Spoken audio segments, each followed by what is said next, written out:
Welcome back to the Power of Storytime. I'm Kate, the creative director of Calling Card Books and Z Girls Press.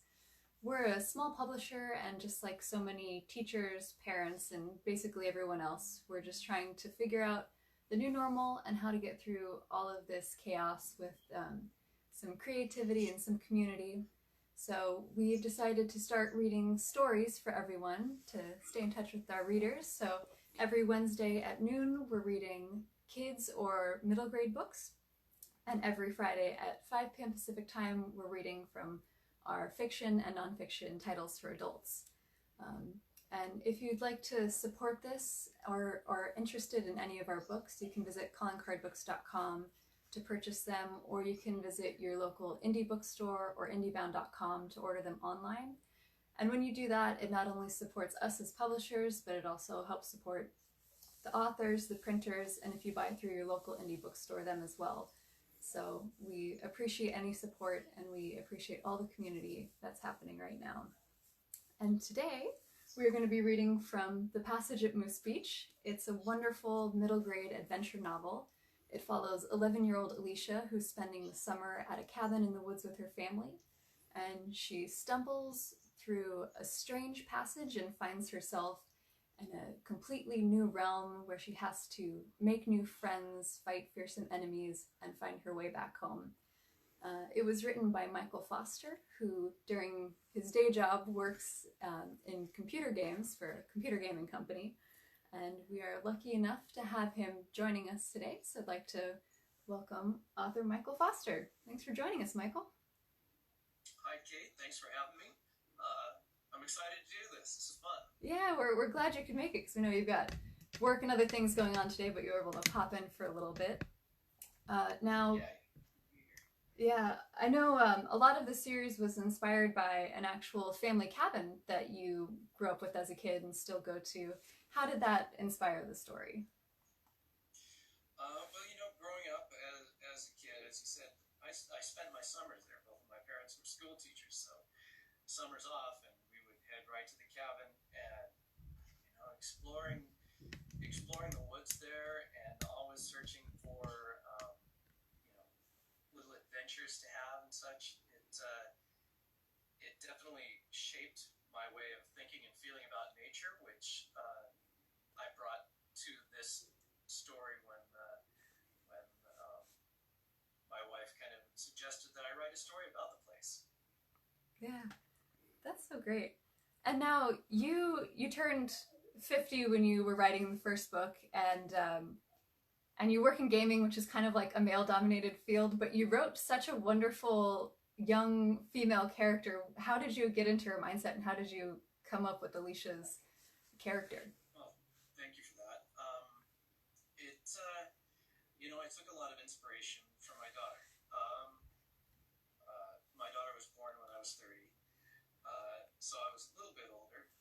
And when, just spending time together at the cabin, we always had a good relationship, and I would want to take her out as my only child. I wanted to inspire in her the same sense of adventure and exploration, everything, the enjoyment of nature that I had. Okay. So a lot of times we would go out on hikes, and just observing her and watching her allowed me to write from that viewpoint, putting myself in her mindset, which is why in the book, the father is so traumatized when his daughter has disappeared. Right. And her connection with her father through music and stuff, I took that from my own life. Yeah, that's such a sweet part of the story. The song in the story we absolutely love. And we've never really talked before about the fantasy aspect of the story. Was that inspired by your kind of life and death experience as a teenager, or is that more related to your work in video games? Well, I guess there's a little bit of a combination. My near-death experience, which if anybody doesn't know about it, you can read about it on my blog, definitely changed my view of the world and allowed me to a greater appreciation for life, and just paying attention to all things. I think the magical part, I tried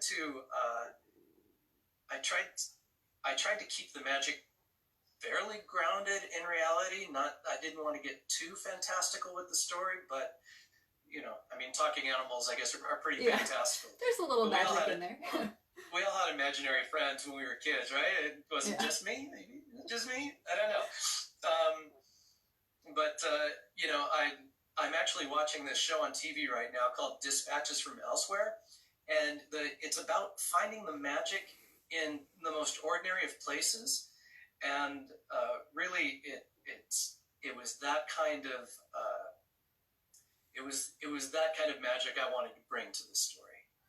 Yeah, it really does come through where it's magical, but it feels very realistic and at home at the same time, which love that.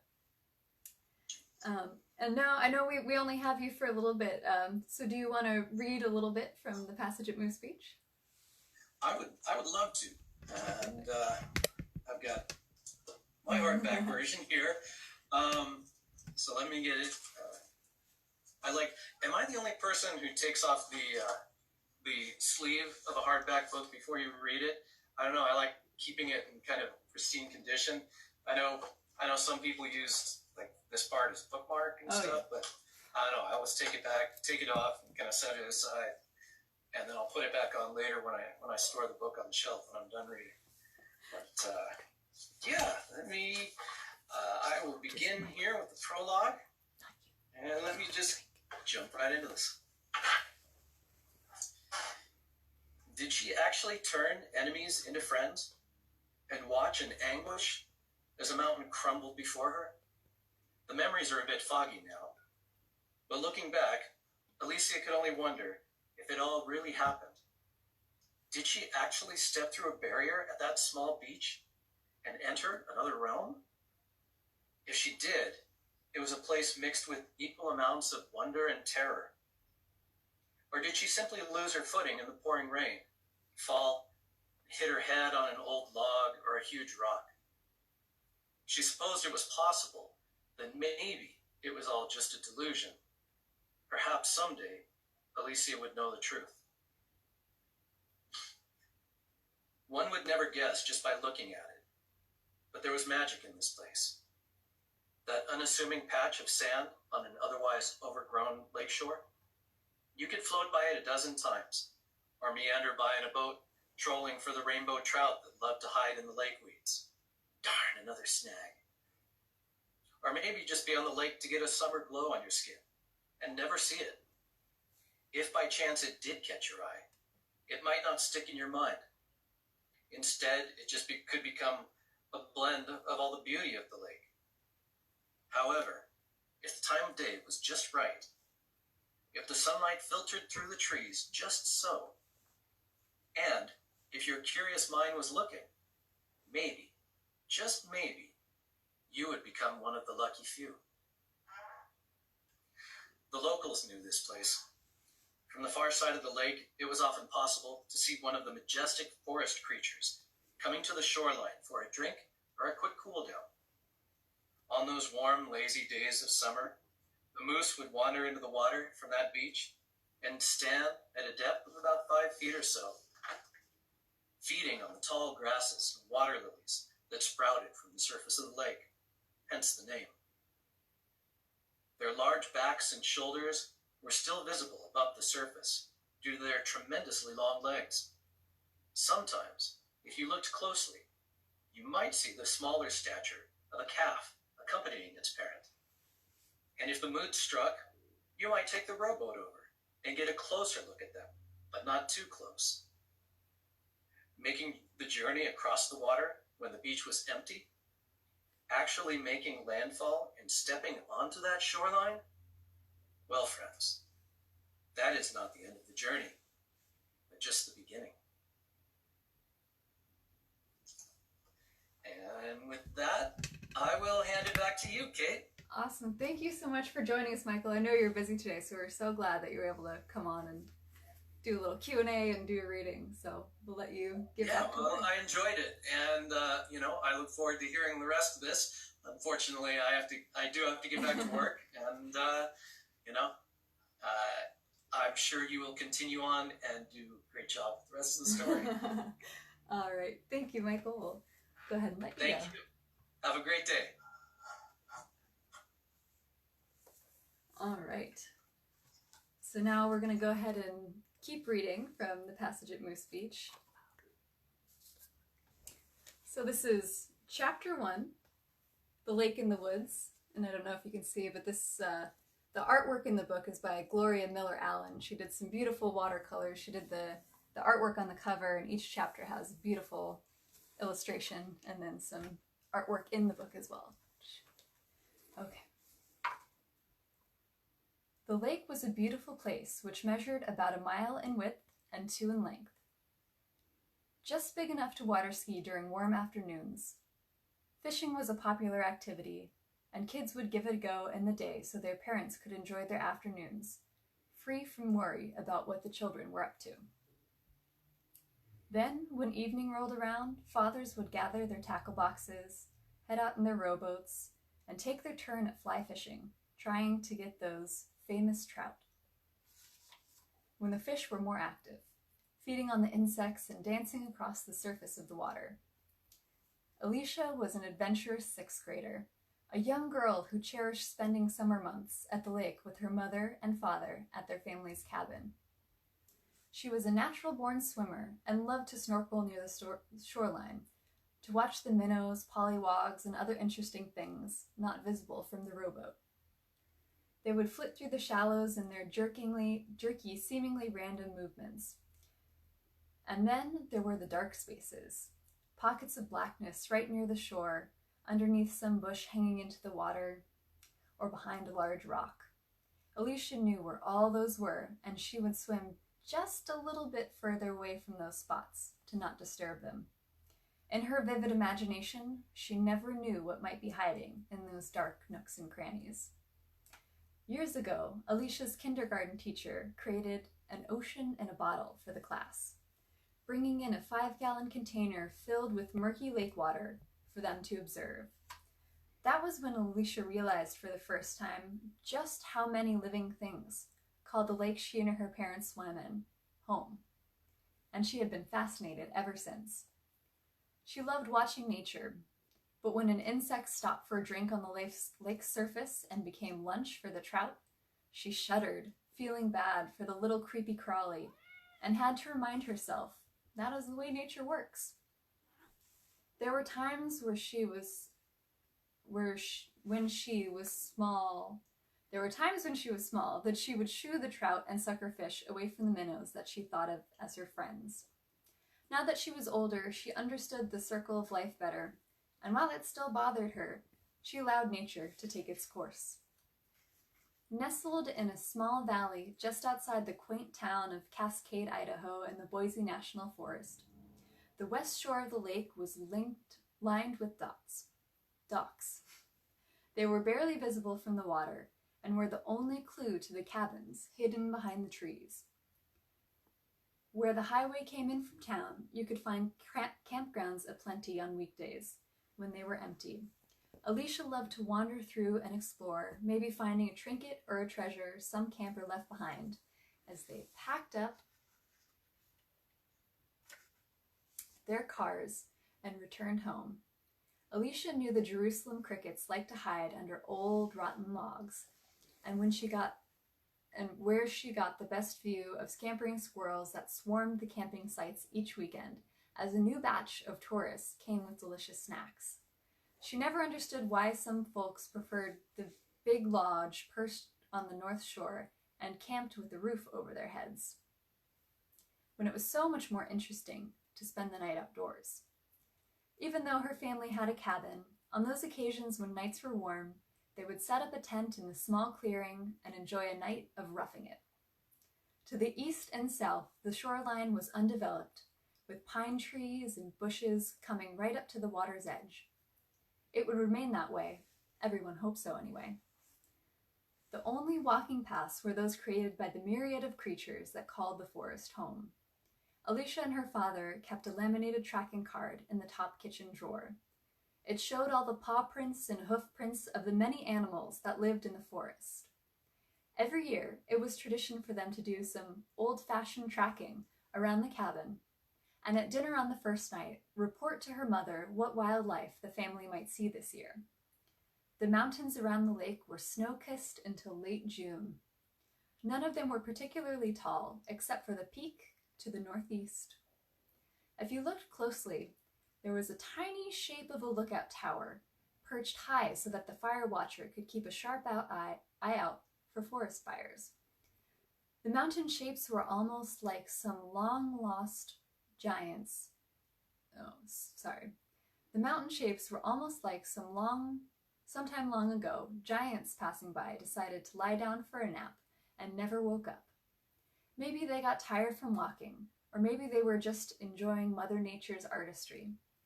Over the years, trees and bushes covered the giant's rocky skin, creating a brilliant landscape of green. Maybe they are still sleeping to this day, waiting for just the right magic to awaken them. Summers were warm, with temperatures reluctantly climbing from the 60s and 70s in June until August, when mercury pushed much higher. Alicia also kept her own special weather notebook in the same top kitchen drawer. Now that she was older, Alicia told her parents that she was going to figure out if the animal tracks, the amount of mountain snow, and the lake level were all connected to the prints they saw. She absolutely loved science, especially earth science, so making notes in her weather book was something she looked forward to every visit to the cabin. Dusk was often downright cold, perfect for building a fire and watching the colored dance. Thunderstorms were a semi-regular occurrence, with rain hitting hard and occasional bursts of hail sounding like stones clattering against the roof. Thunder echoed around the valley, as if those giants had decided to wake up and roar with all their might. August into September were the best months, when the days were perfect for swimming, hiking, and just enjoying the fun of being out there. It was hard for a kid to hang around the house. If you were lucky, your family would extend cabin time until mid-October. Watching the colors changing from green to beautiful shades of orange and brown was something that could not be explained. It had to be experienced. When you felt snow in the air, it was almost time to head home. The winter months were mostly quiet up there, with cabins standing empty and frozen. Owners could not wait to return to warmer climates when the sounds of the forest were muffled by the cotton-like drifts of snow. The lodge remained open year-round to accommodate the tried-and-true hunters and snowmobilers. It was a sole refuge for visitors willing to brave the slick mountain roads. Snow would regularly pile up to 6 feet high, closing roads to regular vehicles around the lower end of the lake. The water would freeze over enough to allow snowmobiles to traverse its surface. Intrepid ice fishermen were often on the lake near the lodge, ice drills resting by their sides. They always had a thermos of strong black coffee or a flask of whiskey on hand to warm their insides when their faces froze. Time was an interesting thing at the lake. It played tricks on the mind. Days could stretch forever, which was a blessing because the end of many a visit in hindsight. The stay always seemed too short. Even the sun was reluctant to leave this place. It often lightened the sky, its final rays clinging to the treetops until they could no longer deny the laws of physics. "It can't be bedtime already," was the standard argument when battling a yawn, but the sun just went down was a common complaint heard by parents. Was this distortion of time just an optical illusion of the mind? An Escher-esque rendition of how time works? Or maybe, just maybe, the tiniest bit of magic from the beach was leaking into our world. After all, there was a powerful and ancient magic at work. Thinking that special enchanted force could or would be contained might be considered foolish. We'll do one more chapter. This is chapter 2, Secrets to Find.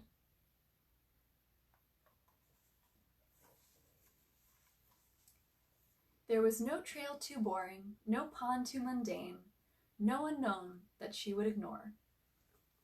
Alicia already knew where every special place was hidden within a mile radius of the family cabin. She could not wait to find mysteries that were yet to be discovered.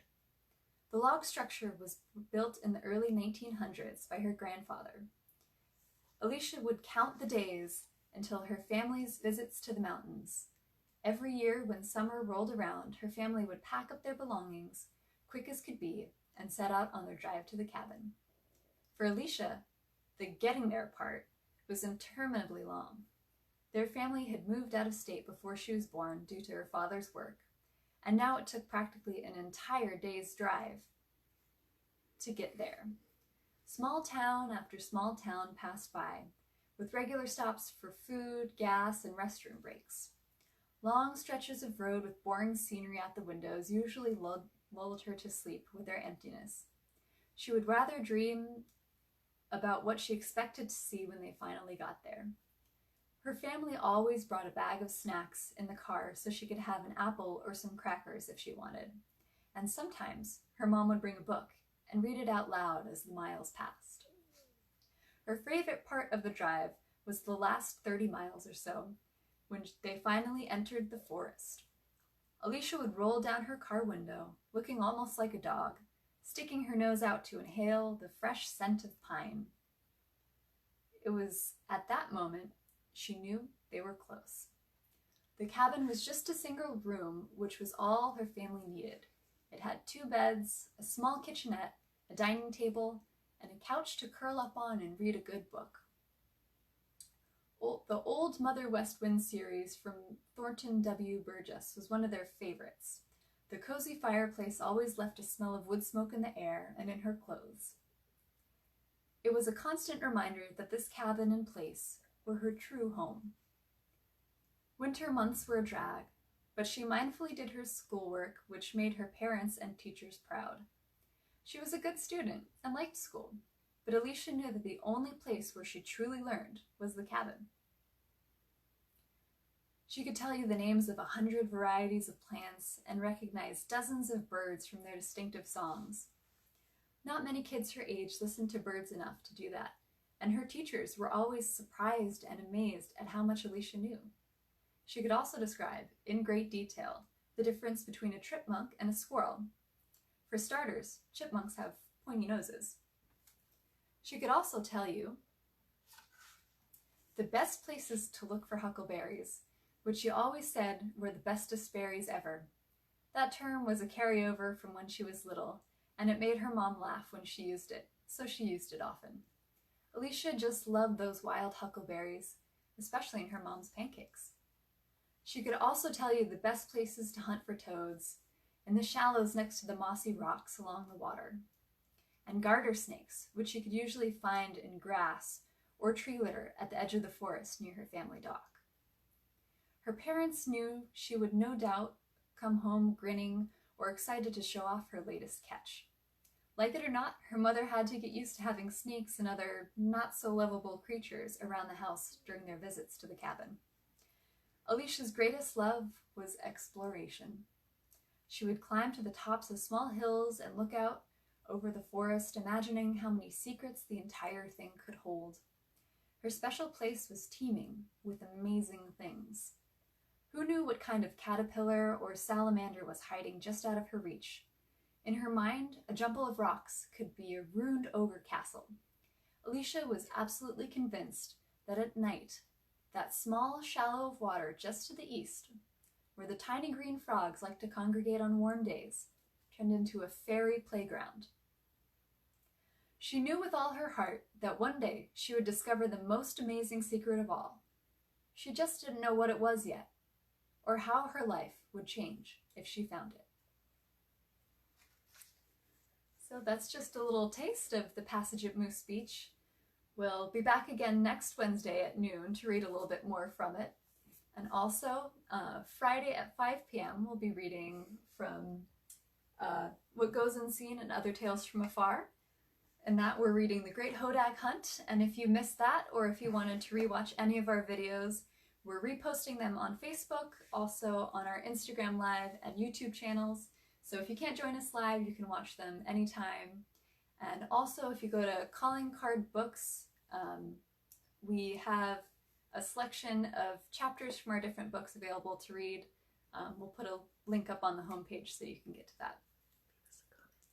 And if you'd like to hear from one of these books, leave us a comment and let us know which one, or if you're reading one of them now, let us know which one you're reading and how you're liking it. Thanks again for joining us.